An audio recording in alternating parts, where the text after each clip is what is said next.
Modern Vidya Mandir public school Shiv colony railway road Palwal. 10th class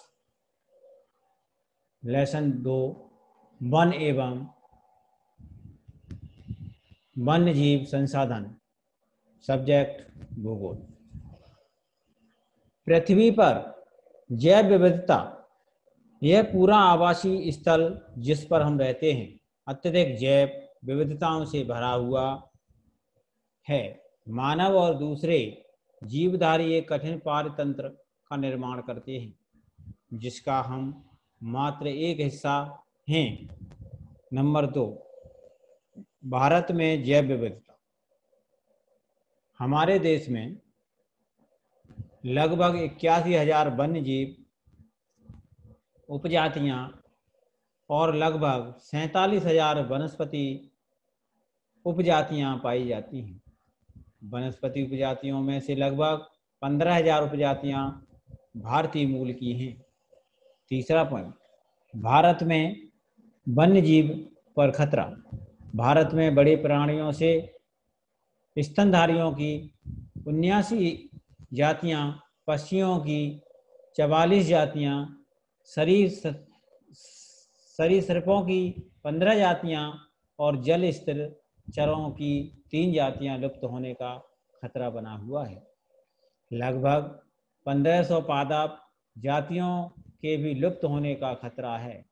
सामान्य जातियां ये वे जातियां हैं जिनकी संख्या जीवित रहने के सामान्य हैं, जैसे पशु, साल, चीड़ आदि।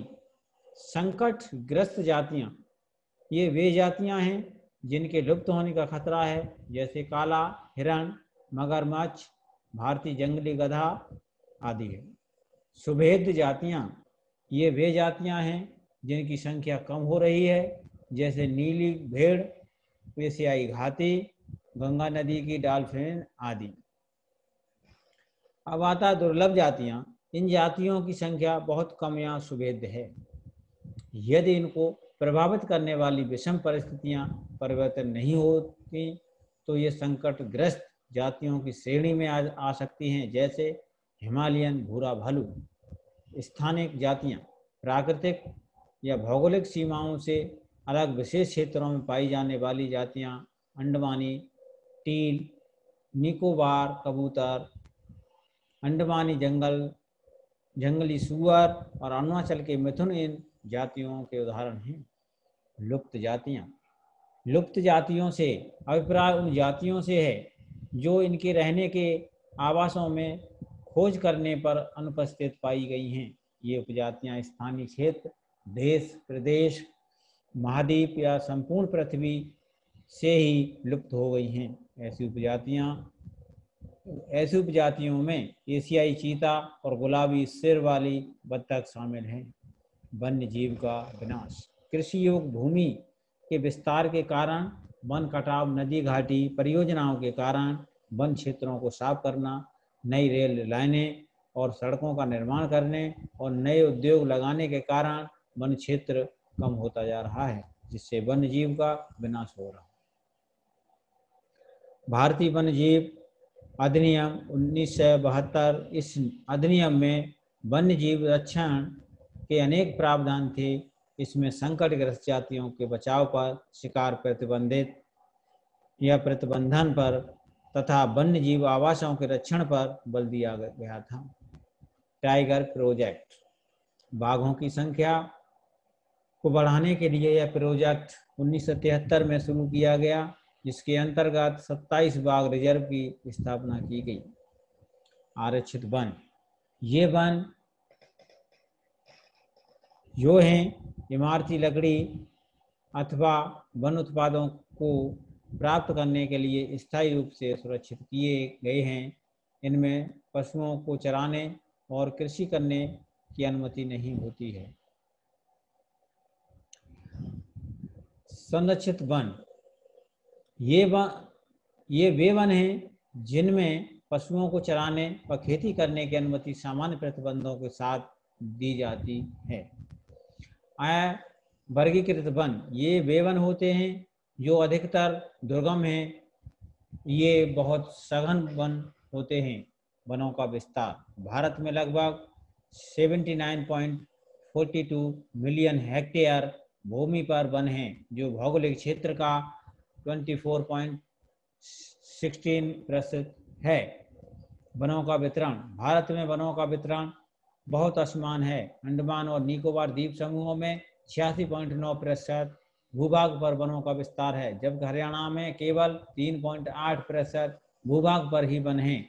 वनों का ह्रास, बढ़ती जनसंख्या के दबाव और औद्योगिकीकरण के कारण अत्यधिक उपयोग होने से वनों का ह्रास हुआ है। वनों के विनाश से हानियां, इससे मृदा अपरदन में वृद्धि होती है, भूमिगत जल में कमी आती है और प्राणी जीवन के अस्तित्व को खतरा पैदा हो जाता है। वनों का संरक्षण, यह एक राष्ट्रीय समस्या है। इस समस्या को वन विभाग तथा अन्य विभागों के आपसी सहयोग द्वारा हल किया जा सकता है। सभी राष्ट्रीय उत्सवों व कार्यक्रमों की वृक्षारोपण कार्यक्रमों से जोड़ना चाहिए। अति लघु उत्तरात्मक प्रश्न, पारिस्थितिकी तंत्र किसे कहते हैं? पृथ्वी पर करोड़ों जीवधारी आपस में मिलकर एक तंत्र का निर्माण करते हैं, जिसे हम पारिस्थितिकी तंत्र कहते हैं। दूसरा प्रश्न है, वन्य जीवन की 4 जातियों के नाम बताइए जिनके लुप्त होने का खतरा है। नंबर 1 चीता, नंबर 2 गुलाबी सिर वाली बतख, नंबर 3 पहाड़ी कोयल, नंबर 4 जंगली चित्तीदार उल्लू।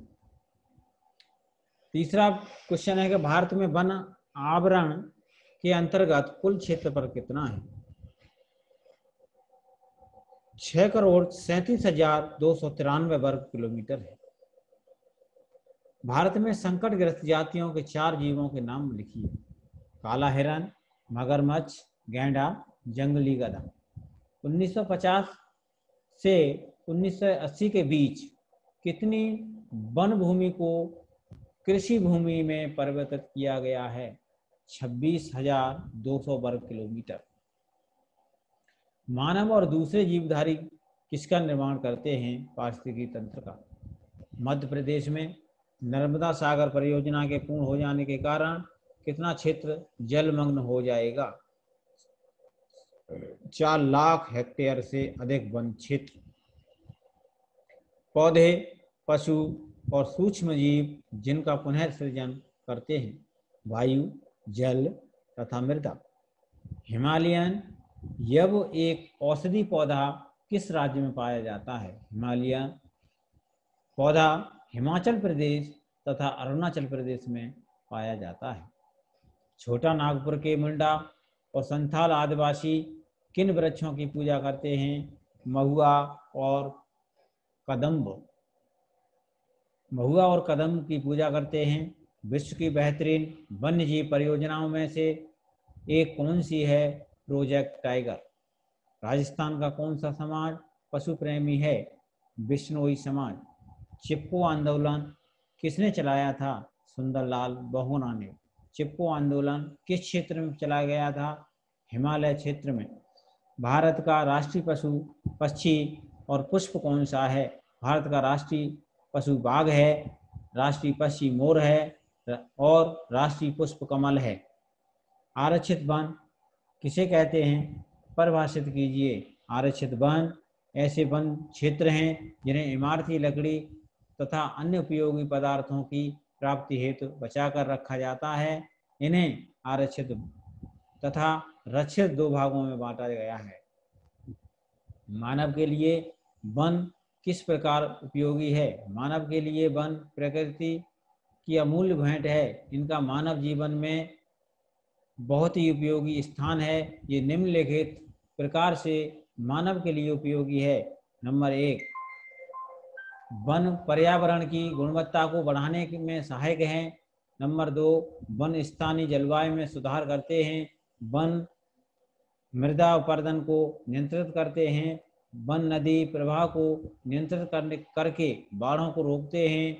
विभिन्न उद्योगों के संचालन के लिए कच्चा माल उपलब्ध करवाते हैं। वन मानव को आजीविका उपलब्ध कराते हैं। वन मनोरंजन के साधन उपलब्ध करवाते हैं। वनों से हमें इमारती लकड़ी और ईंधन की लकड़ी मिलती है। वन हमें मीठे फल और अनेक प्रकार की जड़ी बूटियां प्रदान करते हैं। वन वन्य जीवों के लिए प्राकृतिक पर्यावरण प्रदान करते हैं। वर्षा लाने में सहायक होते हैं।